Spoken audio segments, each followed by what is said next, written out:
Salut les marques, salut les smarts et bienvenue dans le supplément SmackDown de Catch Up, votre émission qui résume et analyse chaque semaine le dernier épisode du show bleu de la WWE SmackDown Live. Je suis IRM et pour m'accompagner aujourd'hui, j'ai Bad Karma. Salut Bad Karma. Salut IRM, salut tout le monde. Encore une fois sur la brèche. Eh oui, euh, Bad Karma, IRM, c'est l'agence touriste de Catch Up. On va pas cafeter sur les petits copains, mais heureusement que nous sommes des mercenaires toujours prêts. Bon voilà, ça a été dur. Toi, tu as vu l'épisode il y a pas longtemps. Moi, je l'ai vu aussi cette Ouais, semaine. Mais on va y arriver parce qu'il s'est passé beaucoup de choses, mine de rien. Cette ouais, semaine, autant à ouais, Raw. D'ailleurs, ouais. je vous invite à écouter l'analyse que tu as faite avec Chris. C'est ça. Elle C'est est en pas- ligne depuis tard cette nuit. Voilà, quand on dit que t'es sur la brèche, il l'est, hein, parce que bah, c'est bien beau d'enregistrer, on discute et tout, mais après derrière, faut produire, faut éditer, faut publier, que ce soit en audio ou en vidéo. D'ailleurs, je vais la faire à l'envers, hein. Si vous voulez nous suivre en audio, c'est sur Spotify, iTunes et PodCloud. Et si vous voulez suivre le podcast en vidéo, c'est sur YouTube que ça se passe. N'hésitez pas à vous abonner pour ne manquer aucun épisode. On disait donc SmackDown, il s'est passé beaucoup de choses, des choses importantes, et ça a commencé direct puisque nous arrivons, l'épisode s'ouvre directement sur l'ouverture, sur la signature pardon, du contrat pour le match de championnat qui va opposer Daniel Bryan à Kofi Kingston, hein, le nouveau chouchou du public. Shane et Stephanie sont là pour superviser les signatures, vérifier qu'elle est paraphe sur chaque page. Alors, bon, moi j'ai toujours un petit peu de mal avec Shane et Stephanie, on en rediscutera, mais sur leur capacité à faire des promos de ce style-là. Shane nous rappelle que un petit peu l'histoire, hein, de Kofi Kingston, ce mec il est là depuis 11 ans. Donc on nous balance les highlights de sa carrière. Et le New Day, donc le membre du New Day accompagné de Xavier Woods et de Big E rejoint la table, donc où Daniel Bryan siège, il est assis comme ça, là, il est un petit peu circonspect, quoi. Il ne dit mot, je sais même pas, il va rien dire, je crois, de la soirée d'ailleurs, Daniel Bryan. Donc Kofi Kingston pareil nous balance une bonne grosse promo de Kofi Kingston, il remercie les fans, il explique effectivement eh bien ça fait 11 ans qu'il est là, que ça va être son premier title shot pour le titre suprême à Fastlane. Il remercie tout le monde, tous ceux qui ont fait la hashtag, les tweets, voilà, toute la communauté qui a poussé un Kofi Kingston. Et surtout, il s'adresse à un moment, il prend un aspect un petit peu plus sérieux, ça c'était pas mal, j'aime beaucoup quand les mecs qui font un peu de la comédie comme ça, qui sont un peu dans la comédie card, prennent les choses au sérieux. Voilà, il lance un regard, un défi hein, à Daniel Bryan, en lui faisant même le petit signe là, du pistolet, dire toi mon gars, à Fastlane, je te prends ton titre. Sauf que voilà. Sauf que voilà, ça ne se passe pas comme prévu du côté des mecs aussi. Vince débarque et ça sent pas bon. Lui aussi il dit qu'il est très content de Kofi. Bon, Kofi, voilà, ça fait 11 ans que t'es là. J'ai que des bonnes choses à dire sur toi. T'es vraiment voilà, un membre du locker room qu'on adore. Mais voilà, c'est la WWE. Tu manques un petit peu de charisme, t'es pas vraiment un standard. Ça me fait marrer. Je repense à nos discussions endiablées sur le Discord sur toutes ces stars qui remplissent les salles ou pas. Donc toi, t'es pas un gros baraque et tout. Du coup, moi, j'ai trouvé quelqu'un d'autre pour te remplacer. Il est beau, il est bien musclé, il est baraque. Il m'a mis un gros coup de poing sur le pif il y a 6 mois, mais j'ai déjà oublié, je lui ai tout pardonné. C'est Kevin Owens. Et donc Kevin Owens arrive. C'est Kevin Owens qui va donc remplacer Kofi Kingston pour Fastlane. Incroyable. Les membres du New Day n'en peuvent plus. Kofi est abasourdi. Xavier Woods et Biggie sont en colère. Et un peu plus tard, on a Kevin Owens qui va retrouver Steph et Shane backstage. Voilà, il est content, il joue un peu double jeu, on sait pas trop encore où est-ce qu'il se situe, Kevin Owens. Il est content de voir que Vince a enfin il voit du talent en lui et il propose de se mettre en team avec Kofi pour un match ce soir face à Daniel Bryan et Rowan, qui sera donc accepté par la fratrie McMahon, mais on en parlera plus tard puisque ce sera notre main event. Et ben voilà, Vince nous a encore fait une Vince McMahon. Il nous... Donc, qu'est-ce que tu en as pensé? Ah bah, comment frustrer le public, lui retirer ce qu'il avait envie de voir. Le Ah bah ça public oui. veut voir Becky, on lui retire Becky. Le public veut voir Kofi, on lui retire Kofi. C'est c'est un moyen de créer la hype, mais en inversé, c'est assez bizarre, je trouve. Bon, Ouais. euh, Kevin Owens de retour, c'est pas un mal non plus, hein. Il connaît bien Bryan, ils vont faire un match probablement plus que correct, voire même plutôt bon. Mais voilà, tout le monde voulait voir Kofi, tout le monde était hypé par Kofi, tout le monde avait envie que ce soit Kofi. Son premier title shot après 11 ans, ça fait quand même beaucoup. Enfin, premier title shot majeur, hein, puisqu'il a C'est déjà eu, incroyable. il a déjà eu tout le reste, sauf cette ceinture-là, c'est la seule qui lui manque. Alors je suis Et assez étonné parce qu'il a dû participer à des Elimination Chamber ou des choses comme ça, non? ouais, mais quand ils disent title shot, première fois qu'il en a un, c'est le premier un contre un. D'accord. À chaque fois, c'était des matchs à plusieurs où il se faisait éliminer assez rapidement. Il était là pour faire le remplissage, faire un peu le show. Bah ça n'a pas changé, il vient de se faire éliminer rapidement par Vince McMahon, là. Ouais, et là, c'est même plus que rapide à ce niveau-là. Enfin bref, donc on aura Kevin Owens contre Daniel Bryan, c'est signé. Maintenant, on peut plus vraiment changer. Kevin Owens, bah, son alignement, comme tu le dis, on ne sait pas trop. Est-ce qu'il est face, est-ce qu'il est heel? À mon avis, il est plutôt face vu qu'il va affronter un heel. D'ailleurs, oui, Daniel Bryan qui a pas ouvert la bouche une seule fois de tout le segment. Même quand Stéphanie lui lance des pics en disant il est Ouais. assis sur un fauteuil en cuir et tout. Ouais. C'était Il très a drôle, pas, ça. il a pas mordu à l'hameçon, il a pas ouvert la bouche, il a juste signé et puis au revoir tout le monde. Il y avait comme un petit sourire en voyant que ça serait pas Kofi mais Owens, le petit Ouais. sourire un peu narquois du gars qui sait que ah bah finalement tant pis pour lui, bien fait pour lui. C'est ça. Bref le sourire du petit con, mais voilà bon. À voir par la suite. Personnellement, je voulais voir Kofi. Bah, on verra si on aura Kofi à un moment ou un autre, hein. Ouais. Bon, il nous restera encore un épisode la semaine prochaine avant Fastlane. Bon, première chose, bon, c'est sûr, on est content de revoir Kevin Owens. On le met en title shot et, pour Fastlane. Alors, évidemment, on se dit pourquoi. Ce qu'il faut se rendre compte, c'est que de toute façon, WrestleMania, c'est un mois plus tard, on y est bientôt, et que tout ça n'est peut-être que, voilà, on va. Comment dire? Kofi Kingston n'est certainement pas éliminé complètement de la title picture, hein. Tout se dessine pour que Kofi Kingston soit à WrestleMania face à Daniel Bryan, ou dans un triple threat éventuellement avec Kevin Owens. Donc voilà, c'est peut-être pas une mauvaise chose. Maintenant, c'est plus la manière, effectivement, où là, c'est très redondant par rapport à la recette utilisée, hein, pour Becky Lynch et Charlotte. On a vraiment la même ficelle qui est tirée par les scénaristes. Moi, je t'avoue que je trouve ça vraiment dommage de pas faire preuve d'un peu plus d'originalité. Surtout que, à la limite, enfin, on est une espèce de despotisme, un peu de Vince McMahon qui a été assez mal amené, hein, parce que depuis cette histoire de c'est vous le public qui avez le pouvoir, qu'ils avaient un peu reboot bah, tous les shows.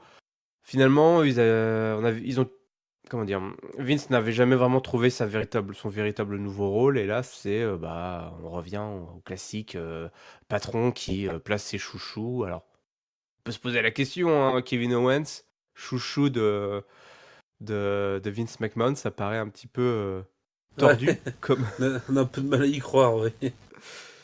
que bon, la dernière fois, ils étaient pas forcément très copains. Donc ouais, pour la manière est un petit peu feignante, on va dire. Je trouvais on aurait pu créer de la frustration par rapport à Kofi d'une autre façon. Je sais pas enfin toi, je sais pas. peut-être qu'il se fait attaquer par un sale type ou j'en sais rien, mais bon, c'était un petit peu une Bah, grosse redite. Donc, pour écarter Kofi, même temporairement, il y avait moyen d'utiliser Rowan. Il est là, il sert pas à grand c'est chose. bah, exactement. C'est peut-être l'occasion. Rowan qui fait un sale coup, qui blesse Kofi. Du coup, le title shot est reporté à une autre fois. Ça pouvait fonctionner et c'était voilà, c'était pas Mm. c'était frustrant parce qu'on n'avait pas ce qu'on voulait, mais c'était pas frustrant dans le sens où on l'a sous nos yeux et on nous le retire comme ça. C'est sur décision d'une seule personne. Ouais, ouais. Et même si tu voulais en plus, alors c'est une très bonne idée, toi, une belle alternative. Tu pouvais en plus, si vraiment tu voulais que derrière tout ça, ça soit Vince qui manigance, tu pouvais éventuellement en plus avoir un petit angle où c'est Vince qui envoie, je sais pas moi, Rowan, ou j'en sais rien, aller tabasser Kofi, peu importe. Mais effectivement, ça aurait été une bonne utilisation de ce grand gaillard de Rowan qui est certes sûrement très intelligent et qui lit sûrement beaucoup de livres, comme le dit Daniel Bryan, mais bon, à part ça, ne sert pas à grand chose. Bon, on retrouvera tout ce petit monde-là dans le main event. C'est pas fini pour les retours. C'est pas fini pour les retours, puisque The Bar, ce soir, euh, devait affronter, en tout cas Cesaro devait affronter Johnny Gargano ce soir, c'était ce qui était prévu, mais on n'aura aucune trace des Do It Yourself, DIY. À la place, Sheamus et Cesaro ont tout simplement affronté les frères Hardy, qui sont de retour. Le retour, la réunion des frères Hardy, on pensait Matt Hardy écarté des rings une bonne fois pour toutes. Eh bien non, il est de retour avec son frangin, donc la fratrie se réunit. Euh, il avait l'air plutôt en forme d'ailleurs, Matt Hardy. Je pense qu'il nous a encore entubé bien. Il a été à la salle comme tout le monde. Et il revient en grande forme. Il place son tweet of fate pardon, sur Cesaro. Matt place le même move sur Sheamus, suivi d'une Swanton Bomb pour la victoire. Donc les Hardy qui sont de retour, qui mettent une petite victoire dans leur sacoche. Et on vient, encore plus s'il le fallait, gaver la division tag team de SmackDown avec des top stars. Est-ce que là, est-ce que ça va pas être l'indigestion là du côté de la division tag team? Ah bah si, ah bah si. Alors là, je veux dire, alors je suis très content d'entendre la musique des Hardy Boys et de les Ouais. voir arriver parce que ça fait sauter mon petit cœur de fan Oh. de l'époque, mais Mm. comme, là je me dis bon, c'est peut-être pas le moment les gars, c'est pas peut-être pas le bon choix. Qu'est-ce qui pourrait être mieux que les Hardy Boys alors, je sais pas, chacun se fera son opinion. Le match est bon hein, parce que les quatre sont des super compétiteurs, Mm. sont à fond dans ce qu'ils font. Mais voilà, les Hardy Boys, ils ont 40 ans. À un moment, faut peut-être qu'ils passent le relais à d'autres quand même. Ouais. Ouais, effectivement, je suis d'accord. Le timing est un petit peu étrange. On aurait pu avoir ce retour un peu juste avant WrestleMania ou même après WrestleMania ou pendant WrestleMania. J'en sais pas, même s'ils l'ont déjà fait, mais c'est vrai que Ouais. à la fois le timing et la destination est un petit peu étrange. C'est vrai qu'on a ce qu'il faut, hein, à SmackDown en équipe, donc bah, c'est pas en faisant revenir les Hardy Boys à SmackDown qu'on risque de revoir Sanity ou les Good Brothers, hein, ça c'est certain. Non, puis l'air de rien, on n'a pas d'explication sur pourquoi Gargano n'affronte pas Cesaro. Ouais, ça on sait pas trop, c'est un peu compliqué, hein. De toute façon, cette histoire, C'est la c'est preuve un que peu c'est mal booké. c'est mal booké là. Alors, sans vraiment spoiler, hein, je vais pas spoiler, mais je suis aussi NXT en parallèle et il galère un petit peu aussi à tout raccorder, toi, hein, entre ce qui se passe à Raw, SmackDown, plus ce qu'il doit faire à NXT. C'est le gros bordel. Et bah Voilà. d'ailleurs, du coup, tu me permets d'enchaîner sur une autre séquence avec des mecs de NXT qui eux étaient là, puisque Ricochet et Aleister Black, eux, avaient un match contre Rusev et Nakamura, et ils se sont déplacés, ils sont venus. Alors ils ont eu une petite interview, je crois, juste avant ou juste après, je ne sais plus, ouais, c'était avant là, ouais, c'était avant.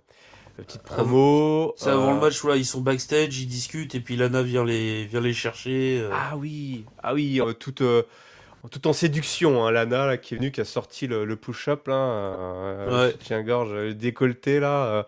Je fais, qu'est-ce que c'est encore ce truc? Effectivement. Et puis, ah, C'était un peu triste parce que Ricochet et Aleister Black qui récitaient leur catchphrase là, sans grande Ouais. emphase, c'était vraiment plat. J'ai du mal parce que t'as vraiment l'impression qu'ils sont en train de tout siroter la substance, la moelle de ces super personnages, quoi, en les mettant dans des programmes, bah, enfin, voilà, plats, quoi, sans grande emphase. Alors c'est cool, hein, d'affronter Rusev, Nakamura, c'est bien d'avoir une rivalité avec eux et tout, mais bon, bah, c'est quand même très, très frustrant, quoi. Ça, c'est très, très frustrant de voir Aleister Black et Ricochet, dans des vestiaires en train de réciter, leur catchphrase là, tu vois, la C'est clair. mystique disparaît un peu, quoi. C'est clair qu'ils ont l'air d'être complètement bridés en termes de micro, en termes de ce qu'ils doivent dire. Mmh. Ça fait très très basique. C'est pas. Alors, Ouais. c'est pas s'ils sont bons micros, hein, on va pas leur jeter la pierre là-dessus. Mais c'est pas les meilleurs non plus.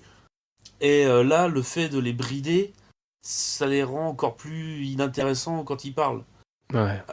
Bon, pour le coup, Ricochet, c'est surtout dans le ring qui s'exprime. On va être honnête là-dessus. Black, c'est pareil. Donc, est-ce que c'est pas inintéressant de voir justement les gars qui sont pas forcément bons au micro, mais qui arrivent à emmener la foule grâce à leur performance in-ring. Ça peut être un angle intéressant, mais ça peut être très casse-gueule aussi, faut pas se planter, quoi. Ouais. Ouais, c'est voilà, c'est un drôle de jeu auquel joue la WWE là. En particulier, je sais vraiment pas. Je me demande vraiment quand des gens qui ne suivent pas NXT perçoivent ces quatre bonhommes qui sont montés là. Je sais pas du tout comment ça peut prendre auprès du ce qu'on appelle nous le grand public, quoi. On va dire les gens qui ne suivent pas NXT et qui voient ces quatre mecs monter. Ouais, enfin, les gars, c'est les quatre mêmes, hein, entre nous. Ces quatre super athlètes Ouais, c'est habillés ça. en slip noir et qui ont des séquences backstage dans les vestiaires, quoi. Mais Ouais, c'est un peu ça. C'est ça, exactement ça même. C'est voilà, tu peux limite les interchanger entre ah eux. oui, bah, c'est ce qu'ils font. Tu mets Aleister Black et Ricochet en équipe, tu fais bon, ok, ouais, pourquoi, quoi. Enfin, toi, effectivement, t'aurais pu les mettre, ouais, les interchanger, effectivement. Bon, alors. On va voir. Franchement, je suis un peu curieux, mais c'est une curiosité triste en fait. Tu vois, je suis un peu curieux de voir ce Ouais. qui va se passer, quel développement, parce que moi, dans ma tête, vraiment, c'était un one shot et tout, et je suis en train de me faire une raison en me disant, bah non, les mecs, ils sont vraiment là. Ils sont en train de, ils sont là, ça y est, ils sont là, ils sont à Raw et SmackDown, ils sont Alors, montés dans le main roster. j'avais vu une interview de Ricochet qui parlait de ça et qui disait que d'après ce que lui a compris et son sentiment, c'est que jusqu'à WrestleMania, les quatre vont un peu se promener entre Raw, SmackDown avant et après WrestleMania, ils auront des shows attitrés. Ouais. Donc amateurs d'NXT, préparez-vous, vous avez 1 mois et 10 jours pour faire votre deuil. Les quatre vont partir d'NXT très vite. Ah, c'est dur. Ah, tu me fais presque pleurer en disant ça, quoi. Préfère de votre deck, mais oui, c'est ça. C'est terrible. Franchement, c'est terrible. Je sais pas, ou alors ils vont nous faire un twist, quoi, j'en sais rien. Ils vont nous swerve sur un truc, mais c'est d'une tristesse. C'est tellement à l'opposé de ces montées de mecs NXT, lendemain de WrestleMania, ou j'en sais rien. C'est quand même des sacrés top stars, quoi, et surtout Bah, voilà, ça va être ça le problème, c'est que du coup, il reste qui à NXT? Je vais faire une petite parenthèse rapide. À Ouais. NXT, là, tu enlèves les quatre, il reste qui? Il reste Velvet in Dream, Undisputed Era et les War Raiders, et c'est tout. Mm. Il te reste 8 mecs, même pas. En top star solo, quoi. En Top Star Solo, t'as Velvet in Dream, point barre. Ouais.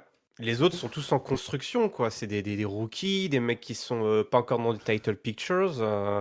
Voilà, Je sais- c'est. ouais. Donc là, NXT, ils vont devoir Ils se sont fait cravacher pour. siphonner, hein. Ouais. Ils vont devoir cravacher pour refaire une title, enfin une top card. Si les quatre s'en vont effectivement, Mm. ça va être un peu la galère pendant quelques semaines, hein. Ouais, ouais. Bon, allez, on va refermer cette parenthèse de tristesse absolue, puisque bon, évidemment, ils ont gagné leur match hein, face aux deux Européens. On revient un petit peu en arrière. Nakamura, il est pas européen. Ah oui, non, C'était mais Nakamura l'autre, Rousseff. oui, c'est vrai, l'autre Europe, l'Europe de Ouais. l'Est, tout à l'Est. Oui, effectivement, Ouais, mais Mais tu vois, c'est ça en plus. Voilà, ils roulent, ils affrontent tout le monde, ils leur roulent dessus en plus. Je sais pas, je Ouais, sais ouais, même pas quel est l'objectif en plus. Enfin, parce qu'ils roulent sur les champions en titre, ils roulent sur les anciens champions, ils roulent sur tout le monde. Pff, c'est cool, toi, Ah oui, alors ça fait des beaux matchs dans le ring, hein. On va pas mais cracher oui, dessus, hein. C'est bien regardé. Mais on va se taper ça ça jusqu'à. décrédibilise un peu tout le monde, quoi. Mais oui. C'est-à-dire, regardez les 4 là, ils vont arriver. Qu'est-ce qu'ils. Enfin, ouais. Et regardez les. En fait, nos 4 meilleurs catcheurs, ils sont ni à Raw ni à SmackDown, ils étaient à NXT. Maintenant, on les met et ils sont meilleurs que tout le monde. Enfin, je sais pas, c'est assez Ouais. étrange. C'est c'est pas très malin tout ça, je trouve. Mais bon, on va voir. On va voir. On va voir jeudi, on va suivre ça. Je suis curieux quand même malgré tout, mais ça me plaît pas. Ça me plaît pas. Allez, petit bond en arrière, puisque. Alors là, ça par contre, un truc qui m'a beaucoup plu, c'est R-Truth. R-Truth, Ah. ouais. Ah, heureusement qu'il est là, mais c'est vrai, il y a vraiment des mecs, heureusement qu'ils sont là. Les autres, on s'en fout, on préférait qu'ils soient pas là. Euh...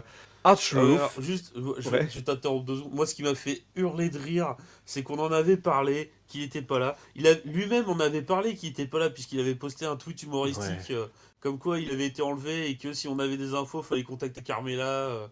Mais et là, il arrive, j'étais là, ah, trop bien et tout. Ils l'ont pas oublié ce coup-ci. Bah non, qu'ils l'ont pas oublié. Et du coup, il arrive et en l'honneur de son champion d'enfance quand il était petit, son champion, sa star préférée, c'était John Cena. Alors, oui, il est plus vieux que John Cena, mais c'est pas grave. C'est ça qui est énorme. C'est ça qui est très drôle.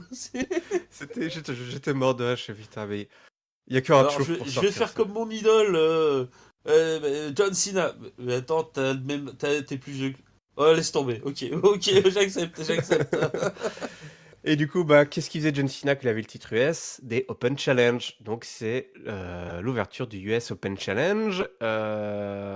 Andrade et Cien Almas apparaît. Ils font leur petite danse avant. Hein. Andrade et Cien Almas apparaît. Mary Mysterio apparaît également. Et bah, il lui pique la place. Tout simplement, il court plus vite. Il le pousse, peut-être, je ne sais plus. Ouais, il le Et pousse un peu. il lui pique la place. Et un Truth. Alors que je sais plus comment. Il discute avec Carmella pour savoir quelle décision il va prendre. Alors, en fait, il est là à se dire, bon, c'est bien, vous êtes deux à vouloir le challenge et tout, ça me plaît, mais vous êtes deux. Donc je fais alors il ferait quoi John Cena à ma place Ah oui, c'est ça. HC, et Carmela qui dit bah il affronterait les deux. Truth, enfin Truth il dit bon ok mais non merci non merci et Carmela qui dit non mais là c'est pas digne de John Cena. Bon ok j'affronte les deux. Ah, c'était excellent. Les deux, en plus, ils marchent vraiment très bien. Carmella et R-Truth, c'est vraiment, ça Ouais me ça fait c'est super énorme. peur. Ils sont très drôles. Et là, c'était énorme aussi, cette séquence que tu as décrite. C'est vrai qu'elle était trop drôle. John Cena ferait ça. Oui, mais moi, non. Ouais Allez, voilà bon, c'est bah d'accord. exactement ça c'est. Du coup, bah, on a une triple frite pour le US Championship. Je trouve que c'est vraiment très bien que c'est Open Ouais Challenge, ce format-là, quand voilà, on a des petites variations. On a évidemment un gros match. Et à la fin, Mysterio place un 619, je crois, et Truth en profite pour placer un roll-up sur c'est le, ça. le- le vétéran. 1, 2, 3. Victoire de R-Truth qui s'en tire plutôt bien. C'est un peu l'histoire qu'on va peut-être nous raconter dorénavant. Ouais. Avec un Truth qui se retrouve dans des situations un petit peu improbables et qui finit toujours par gagner, conserver le titre. Puisqu'il a profité évidemment de cette feud hein, entre les deux luchadors hein, qui va continuer. Écoute, bah voilà, du fun, un bon petit match, des stars qu'on aime voir. Je Puis veux dire, deux storylines qui continuent du deux coup. storylines, voilà, ça c'est très important. Ça c'est vraiment ce que SmackDown sait bien faire habituellement. Et c'est pour ça que j'ai aussi du mal avec les mecs de NXT sans vouloir continuer à leur tirer dessus. Mais au moins voilà, tout ça il y a du liant, t'as raison. Il y a deux histoires en parallèle. Donc c'était une super séquence, hein. On va continuer. Après Carmella, c'est Charlotte qui débarque. Charlotte qui arrive à Charlotte, évidemment, hein, on ne pouvait pas y couper. Elle explique pourquoi elle a été choisie par Vince McMahon pour WrestleMania. Elle, c'est la garantie ultime, hein. Elle n'est pas du genre à abandonner ou à la ceinture comme Ronda Rousey. Ça lui met un gros taquet à Ronda Rousey. Ou Becky Lynch qui est complètement barrée, qui finit par se faire arrêter à Monday Night Raw. Elle, voilà, elle a la classe. C'est elle qui remplit les stades. Elle n'est pas une quitter, donc elle n'abandonne pas. comme Ronda Rousey, hein, elle s'attaque particulièrement à Ronda Rousey, puisque évidemment c'est elle qui va affronter à WrestleMania. Et surtout, elle annonce également qu'elle sera là à Monday Night Raw. C'est sympa de venir à SmackDown, Charlotte. Elle sera là à Monday Night Raw pour aller chercher le titre abandonné par Ronda Rousey. On se souvient que la veille, Ronda Rousey a laissé la ceinture, il ne faut pas dire la ceinture, le championnat au pied de Stéphanie. Voilà, hein, Charlotte qui nous rappelle que tout simplement les gens ont peur d'elle, c'est pour ça qu'ils fuient, qu'ils abandonnent, qu'ils se font arrêter par la police. Voilà, on n'est toujours rien de très nouveau sous le soleil pour Charlotte, mais qui continue à faire un petit peu avancer la storyline avec ses grosses promos à SmackDown. Ça va être un petit peu le petit rendez-vous là hebdomadaire. Qu'est-ce que t'en as pensé cette semaine? La seule chose que je retiens de toute cette histoire, c'est que pour la première fois, Charlotte s'est fait huer dans sa ville natale, entre guillemets. Ouais. Parce que, alors elle arrive, elle a une pop correcte hein, quand même, parce que c'est une locale et tout, mais dès qu'elle commence à parler du titre, elle commence à se faire huer. Et je fais, ah, ça c'est pas tous les jours. Et le reste, comme tu l'as dit, rien de nouveau sous le soleil. Elle va réclamer la couronne vacante. En quel honneur, pourquoi ça serait elle qui la récupérerait et pas une autre Mérite-la ta couronne, tiens, vas-y. Je suis désolé, mais la couronne, tu dois la mériter. Alors certes, elle est vacante, mais tu peux affronter quelqu'un pour la récupérer. Hein. Bon, écoute, si la ceinture traîne par terre, moi, je fais comme elle, hein, je m'abaisse, je la ramasse, et puis voilà. J'ai bien aimé aussi qu'au début, elle a dit qu'elle était très contente que Vince soit débarrassé de Kofi et qu'elle elle allait sauver WrestleMania, le main event de WrestleMania. C'était Ouais, plutôt pas mal. là aussi, c'est une autre des raisons pour lesquelles elle s'est fait huer. Ouais, c'était C'est bien que réussi. là, elle est en mode, de toute façon, le spotlight il doit être sur moi, le reste ça compte pas. Bah oui, mais non, c'est pas ce que le public veut voir en ce moment, donc voilà. Ouais. Un super promo, Charlotte, là, elle vient assurer le taf à SmackDown. On a une petite promo, alors très courte, hein, de AJ et Orton qui se prennent un petit peu la tête. AJ dit que il a construit SmackDown, c'est la maison qu'il a construite, et Orton lui fait hein, c'est la maison que tu as construite. Ok, et il s'en va. Voilà, donc on l'a enfin, hein, c'est là quasiment officialisé du coup la vraie rivalité entre AJ et Orton qui commence direction WrestleMania pour les deux bonhommes. Je pense qu'on va pas y couper.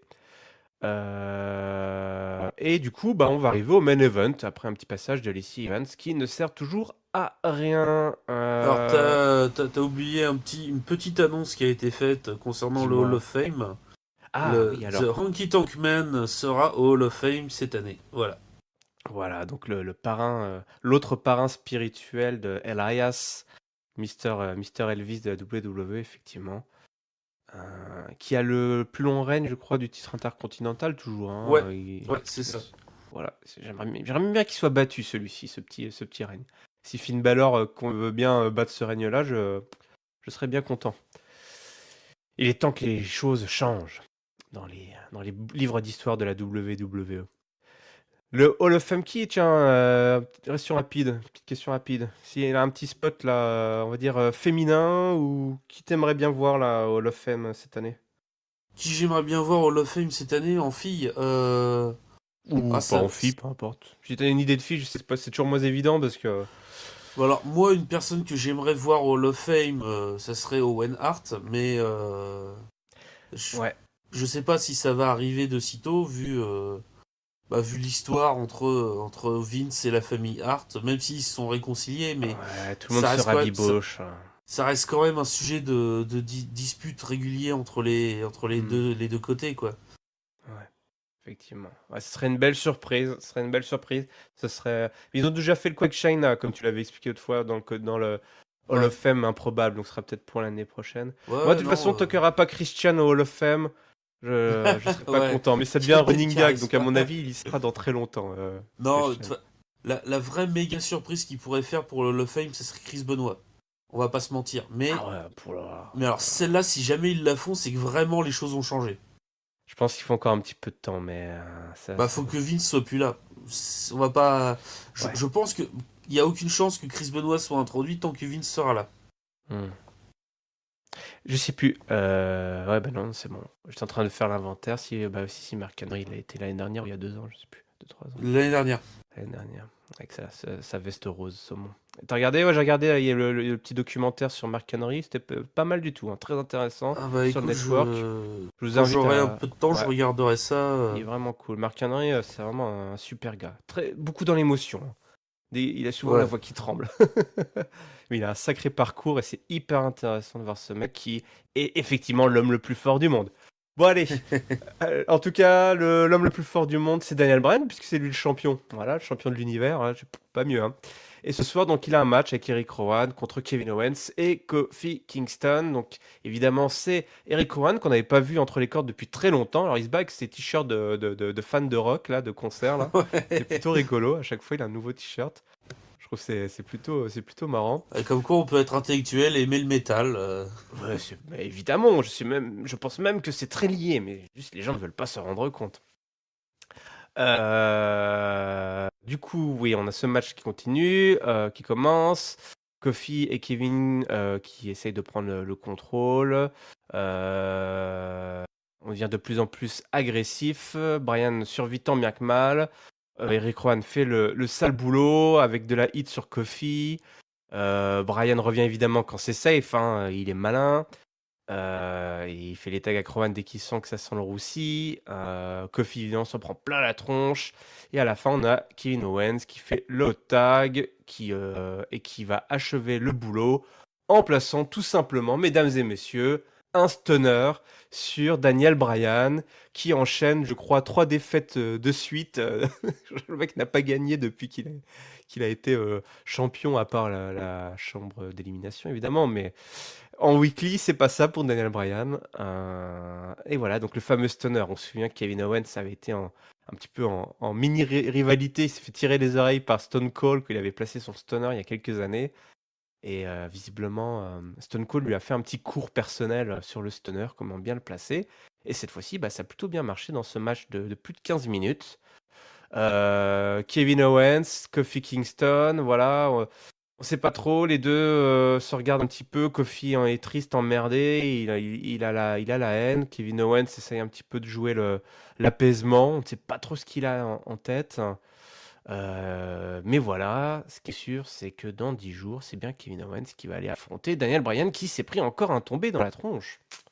Et ça, ce champion de l'univers là, il se prend tout dans la gueule. Ouais, ouais. Bah ouais, voilà, Kofi, il sait pas trop où se mettre. Il a la rage de s'être fait piquer sa place, mais quelque part, il a gagné le match, donc il doit être un peu, il est content, ou du moins, il doit faire semblant d'être content. Donc ouais, le match, bah, il est surtout là pour montrer que Owens est revenu au niveau, qu'il est prêt, qu'on va avoir un match assez balèze normalement à Fastlane. Mhm.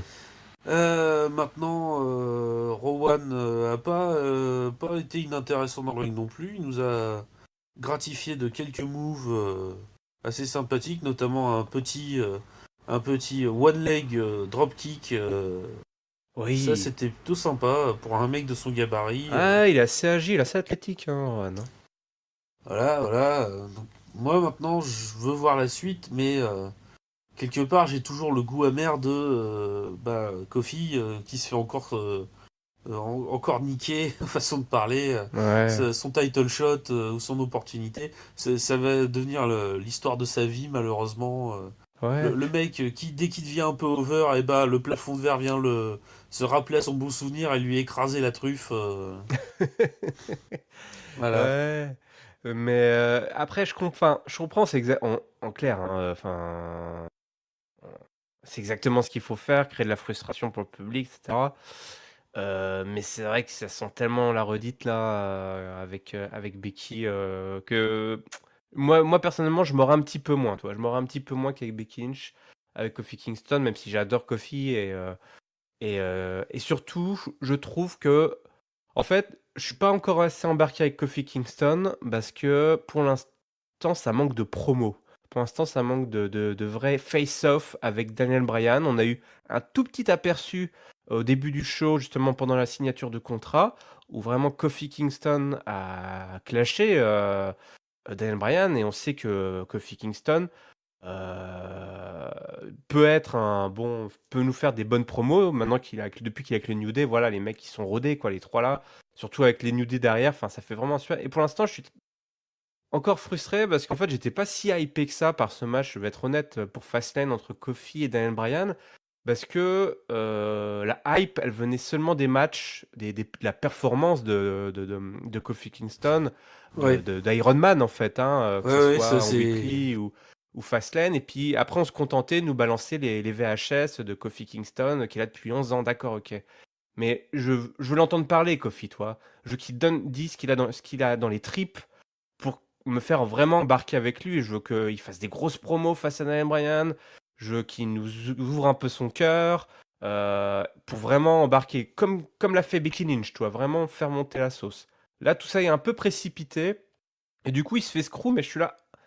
Ouais, mais bon, ok, bon, on va voir Kevin Owens. Mais j'aimerais vraiment, si le endgame, c'est vraiment d'avoir Kofi Kingston contre Daniel Bryan, peu importe la configuration à WrestleMania, je veux que Kofi nous sorte des promos de ouf et qu'il ouvre les portes de sa maison, quoi, qui nous embarque avec lui encore un peu plus. Ça devient vraiment personnel. Ouais, là je suis d'accord. Je suis Super. Bah d'accord. écoute, Faut qu'il envoie faut qu'il envoie du lourd. Faut qu'il mette son cœur à nu, qu'il dise voilà toutes les frustrations qu'il a pu avoir dans les 11 ans depuis qu'il est là. Alors oui, il a gagné plein de titres. Il est multiples fois champion US, champion intercontinental, champion par équipe. Mais le but final, c'est quand même d'être champion de la WWE, champion du monde. Et là, il se fait hacher. Et là, ça lui est toujours passé sous le nez. Maintenant, il y en a marre. Faut que je me rebelle et tout. Voilà, faut qu'il ouais, nous fasse une promo comme ça. ouais, Puisqu'on veut pas me donner ma chance, bah, je vais me la saisir moi-même. Et ouais, puis, et tant pis pour ce qui pourrait arriver. ouais, ouais. Qu'on montre une autre facette de Kofi. Et on en a eu un aperçu aujourd'hui dans cet épisode de SmackDown. Du coup, je pense il y a de la matière. On a encore un bon gros mois là pour justement, nous faire encore plus embarquer dans cette histoire de Kofi qui s'est fait bien screw par le patron une fois de plus. Ah, le sale patronat là, c'est pas possible. Ce management vertical là où c'est ceux d'en haut qui décident pour ceux d'en bas, c'est très dur. Bon, c'est l'heure du mot de la fin si tu veux bien. Mon bon Bad Karma, nous partager ton top, ton flop et ta note s'il te plaît. Alors mon top, je vais le donner à Ron The Truth Killings, le champion US, et à tout son segment parce que c'était juste Hmm. hilarant, c'était juste bien construit, c'était juste énorme. Voilà, j'en veux plus souvent des comme ça. Le flop, j'hésite entre tirer sur l'ambulance Lacey Evans qui sert à rien Oh, ou le booking bizarre des gens, enfin des futurs des futurs ex-main eventers d'NXT où qu'on comprend pas vraiment ce qu'ils font avec. Euh, ça va être les flops toutes les semaines, ça. Donc c'est à toi de voir. Je bah, pense que tu vas ouais, pouvoir les remettre la semaine prochaine. j'ai donné mon flop à Lacey Evans hier, je crois bien me souvenir, donc, enfin pour Raw. Donc là, je vais le donner aux autres. Allez, Hmm. le booking de Ricochet, Gargano, Ciampa et Black. Ouais, C'est incompréhensible, franchement. À un moment, faut réussir à faire quelque chose de clair, les gars. C'est pas possible de continuer comme ça. ouais. Et Et ta note? ma note, bah écoute, un 3,75. Hmm. Bien, les matchs étaient tous très sympathiques. La construction du show était bien faite, même si on n'aime pas forcément tout ce qu'il y a dedans. Donc voilà, 3,75. Ah tiens, si, j'ai peut-être changé mon flop. Je sais Vas-y. ce qui m'a. Bah, on n'a pas vu Asuka. On n'a pas vu la Ah, championne féminine. une fois de plus, ouais. On sait qu'elle va avoir un match contre Mandy Rose, Burke, à Fastlane, mais c'est tout. Ben, on pourrait nous faire une petite promo, Ouais. un petit match Asuka Sonya Deville pour se mettre en jambe avec Mandy Hmm. Rose qui traîne autour, mais faites quelque chose quoi. Vous avez une championne, utilisez-la. Ouais. Ouais, je suis d'accord avec toi, là, voilà, c'est une semaine sur deux, là. C'est assez. Alors, on veut nous booker le futur, faut pas oublier de booker le présent, comme on dit, hein. Ouais, Voilà. exactement. Bon, alors écoute, pour moi, mon top, je vais le donner justement à cette courte mais intense promo de Kofi quand il a attrapé le micro et qui il a commencé à s'en prendre à Daniel Bryan. C'était vraiment là un aperçu de ce que je veux voir de Kofi pour qu'il m'embarque personnellement dans son histoire. Et j'ai beaucoup aimé aussi son entourage, Xavier Woods et Big E, qui étaient très expressifs. Enfin voilà, Ah oui, il y avait ils sont à fond derrière leur pote, hein. Il n'y a une pas de. intensité, les mecs. Ils disaient, Il ouais, n'y a pas de ressenti, il n'y a pas de ressentiment Ah en non. mode non, mais pourquoi lui, pourquoi pas nous? Non, non, ils sont. Le New Day, c'est une équipe, ils ont choisi Kofi, bah on va tous être à fond derrière Kofi. Ça, Ouais. c'est très bien, ouais. Ouais, chacun a vraiment sa place. Toi, Kofi, il s'est pris un uppercut, là, un sucker punch ce soir. Les deux autres sont là en train de s'exciter, à gueuler. Mais pourquoi lui? Ça fait 11 ans, il y en a marre, c'est toujours la même histoire. Et toi, Kofi, il est pris, il se prend un uppercut, tout. C'est vraiment bien. Donc bravo à Kofi. Continue, mon gars. Bon, pour les 11 prochaines années, n'hésite, continue comme ça. Mon flop, bah, je vais le donner à cette ficelle de Vince qui justement arrive et envoie son champion corporate, on va dire, son corporate challenger. Non, enfin, vraiment les gars, vous auriez pu vous démener, trouver un autre angle. Voilà, c'était vraiment la facilité. Alors ça va marcher, toi, mais les gars, je croyais qu'on avait tout changé là, les créatifs. Je crois qu'on avait une belle équipe, là, un nouveau directeur des créas et tout, mais alors là, le mec s'est pas trop fait chier. Donc voilà, ça c'est mon flop. Et ma note, eh ben, je donne un 3,25. Un très bon épisode, du bon catch, des bonnes promos. Mais voilà, entre les mecs de NXT, et puis cette grosse ficelle de Vince McMahon, et deux, trois autres choix douteux de gens qui sont là ou pas là. Voilà, heureusement qu'R-Truth est là. C'est notre petite éclair de lumière, notre petite luciole. Hein. Ah, tout, vraiment, moi, s'il peut faire un super règne là, comme ça, jusqu'à WrestleMania, je serais enchanté. Un bon ladder match ou quelque chose du genre là, ça va être génial. Franchement, R-Truth, c'est super. Voilà. N'empêche, il faut revenir R-Truth, Kofi, des mecs qui sont là depuis 10, 15 ans, 20 ans pour WrestleMania. C'est assez improbable. En même temps, ils veulent booker les mecs de NXT et tout. Voilà. Ils savent plus où donner de la tête, il y a trop de monde. Il faut faire une grosse charrette là, hein, je pense. Ouais, Parce que c'est pas ouais, là, possible. il y a des gens qui doivent partir. Ouais, ouais. On veut pas leur souhaiter du mal, hein, mais voilà. Il y a beaucoup, beaucoup de monde. Ou alors il faut vraiment que les scénaristes et les bookers, et puis aussi au-dessus, hein, faut pas se leurrer, se sortent un petit peu les doigts du fondement pour nous booker des choses un peu plus audacieuses, plus entraînantes. Mais bon, ça restait un très bon épisode. Il reste plus qu'un Gom Show avant Fastlane. Du coup, bah, je te remercie, hein, Bad Karma, pour ton analyse. Mais de rien. Je vous rappelle, hein, vous pouvez nous suivre en audio, en vidéo. Je vous ai donné les références en début de show. On a aussi les réseaux sociaux, Twitter, Facebook, Instagram. Le lien Discord pour venir discuter avec nous. N'hésitez pas également à commenter sur la vidéo sur YouTube en partageant votre top, votre flop et votre note. Dites-nous ce que vous avez pensé. Est-ce que vous êtes en colère face à cette décision de management de Vince McMahon pour Kofi Kingston? Est-ce que vous êtes content du retour de Kevin Owens? Moi, je suis content, mais bon, les conditions sont un peu étranges, mais il est là, bel et bien là, il est de retour, le papa.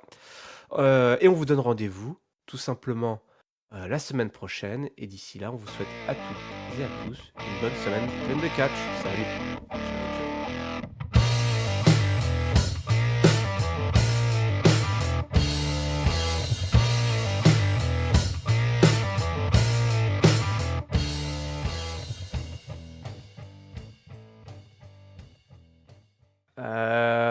Tac, tac, tac, tac, tac.